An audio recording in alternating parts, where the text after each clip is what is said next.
obesity or we see people who are obese, what comes to mind? Do we see a person suffering from a disease or do we see a person who we think lacks discipline? This is something the Canadian Obesity Network wants to address. We happen to have the vice chair here with us, Sandra Elia, and also Brian Meloche, a person who says that he is obese. Welcome to both of you. Thank you. Thank you. So what does the Canadian Obesity Network want to change? We want to change the perception of obesity as a disease, and it is a chronic and progressive disease. And in particular, we want to change the way media portrays people who are living with obesity, changing the images, because right now we find most of the images include people who their faces are blurred out. We're only showing parts of their bodies. In a way, we're dehumanizing them. And this dehumanizing really lends itself to fat shaming. And the real tragedy for me in fat shaming is when a person internalizes that. And when they internalize that, it makes it hard and it inhibits healing and getting the treatment that they may be seeking. Because if we're making them feel as if it's their fault and it's a lifestyle choice, how are they going to have the confidence to seek out help? How are they going to even feel worthy enough to go down that path? You have surveys that show that by and large, Canadians don't see this as an illness. Yes, that's right. And I think that comes from looking at it through the filter of your own eyes. And so, a physician or people on the street can say, hey, I love cookies. I have to learn to restrain myself. Why can't you? Mm-hmm. And we need to change that perception because our modern day food supply, the fast food industry, the processed food industry, these are highly addictive foods and they have been chemically engineered to make sure that they are addictive so that you need to have more and you crave more. And so for people who have suffered with obesity, their brains are wired differently because they've been exposed to this kind of food for years and years. So it's not as simple as the average person, the normal eater who says, hey, I enjoy cake too, but I have a slice. It's a different ballgame. So Brian, is this what happened with you? Because as I understand it, you thought you were well, you thought you were fit, you were active, but your doctor disagreed with you and left the room when you argued the point with him. Actually, I've been very physically active up through my 20s. I didn't have any problems with obesity until I hit my 30s. And I always thought, I know how to control my weight. I should be able to do my diet and that. And I couldn't control it. And my family doctor just told me, well, if you just get up and walk away from your plate and go for a little walk, that would help you. And I'd got shot up another 250 pounds from what I am now. And it just got to be too much. And then I switched my family doctor over and would put me in with with Dr. Sharma, then the Obesity Network, and help me work on from there and make me realize that it's really not my fault. There are some physical things that need to be taken care of, and we've addressed them over the years. Do you believe that when you felt fat shamed or you saw negative depictions of obesity, that it actually did impede your ability to heal faster? Yeah, it makes you feel ashamed of yourself because all of society says you should be fit. We glorify the skinny people in the ads and everything, and you not even be able to control yourself of being normal. You do feel ashamed of it, and even no matter how much you try, you can't do it, and it gets discouraging, and you just want to give up.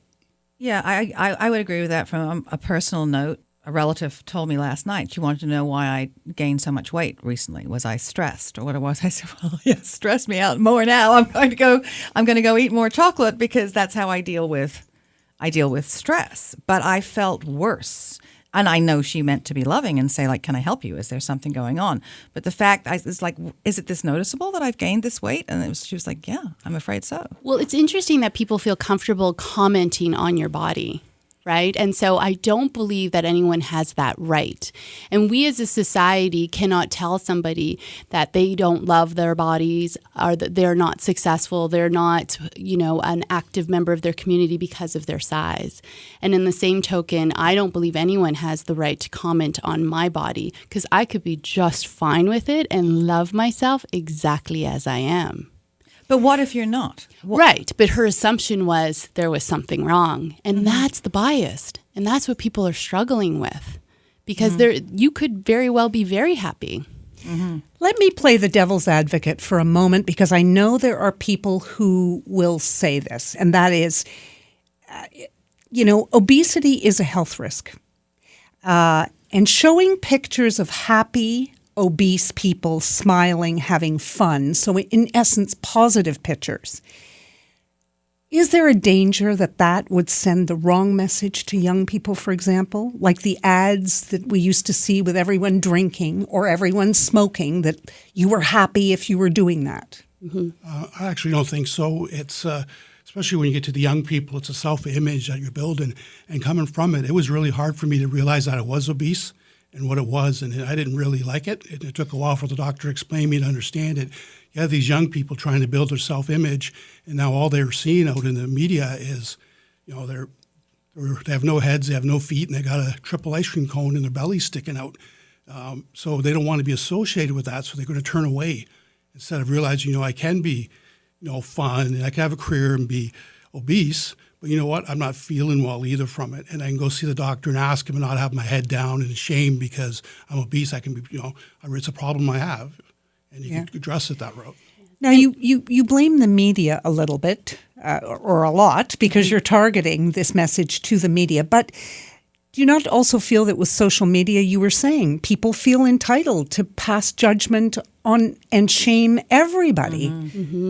That's exactly right. And so I think that's a dangerous place when I get to decide how you feel about your body and what your body says about you. And so I would love for people to open their minds to the possibility that this person who's living with obesity could be happy, could be successful, could be depressed, could be struggling. The human experience cannot be summed up in someone's size, that they have a total and full life. And if they do want to change their relationship with food or the relationship with their body, we can only do that in an environment that is encouraging, nurturing, and loving. An environment that is shaming and harsh serves no one and helps no one. Are we making progress, though? I'm seeing beautiful ads with Ashley Graham. Huge fan. A fearless woman. I'm seeing the Kellogg's ad, which is Own It, where people are being encouraged to love their bodies. If you're healthy and you're happy, isn't that all there is to life? That's right. And opening up that definition of healthy, we don't all have to be a size 2 to be healthy. You can be healthy at a bigger size. It all depends where you carry your weight. If you carry your weight in your butt and hips like me, you are a healthy person. Yay. So what images would you like to see, and what would you say to people in a one-liner, to everyone out there? Yeah, I definitely want to see the whole picture. I want to see that person's face, their eyes. I want to see the whole of their lives depicted in media and not just a glimpse of them possibly at their worst. Like we all want to be represented in life. We want our totality to be seen. And what would you say to people who feel that this is not a disease? Well, they've probably not walked in these shoes, and they probably don't understand the science behind it. And just to educate yourself, and the good place to go is the Canadian Obesity website, where you can get a lot of information and come from an informed, educated opinion. That's obesitynetwork.ca. Yes. Right? Okay, so that is online.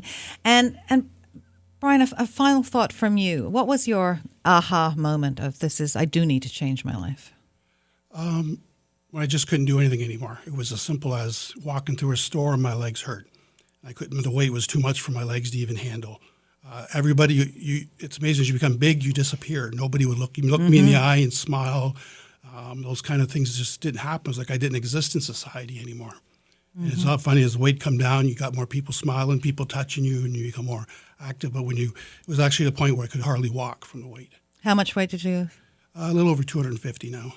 Well done. Yeah.